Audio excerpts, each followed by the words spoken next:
An activity like the multilateral maritime exercise with some of our most staunchest allies serves not only to manifest our unwavering commitment to defend our territorial waters, but also further cements our bond with longtime friends that have always had our backs during the most crucial times in our young nation's history.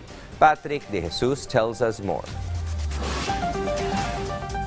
From Puerto Princesa, Palawan, ships participating in Balikatan 2024 set sail to kick off the multilateral maritime exercise. For the Philippines, the Navy's patrol vessel BRP Ramon Alcaraz and landing dock ship BRP Davao del Sur, while for France, it was frigate FS 734 Vendémiaire of the French Navy and the USS Harper's Ferry for America.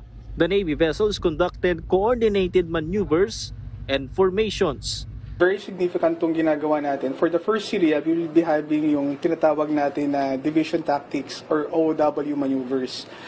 This activity will actually build yung confidence ng ating bridge team na nandito, together with the other participants. With these exercises, yung close maneuvers natin, definitely it will increase their capability to work together.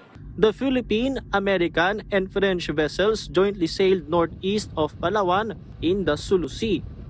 On the following days, the group will further sail to the western part of Palawan or in the West Philippine Sea. This is outside of the 12 nautical miles territorial waters but is still within the country's exclusive economic zone. We will be having different series, just like the maritime search and rescue, the gunnery exercise, and then cross-deck landing. At the same time, meron din tayong mga photo exercise with the different participants. Before the Balikatan, several China Sea vessels went close to Palawan, wherein a surge in Chinese maritime militia vessels was also observed. The AFP said any presence of foreign ships will not get in their way. Sa tingin ko walang magiging problema because this is an annual event naman between the US and the Philippines. And we will continue with our exercises. More activities will be held in the group sail to show the maritime cooperation of the three countries. Patrick De Jesus from the National TV for a New and Better Philippines.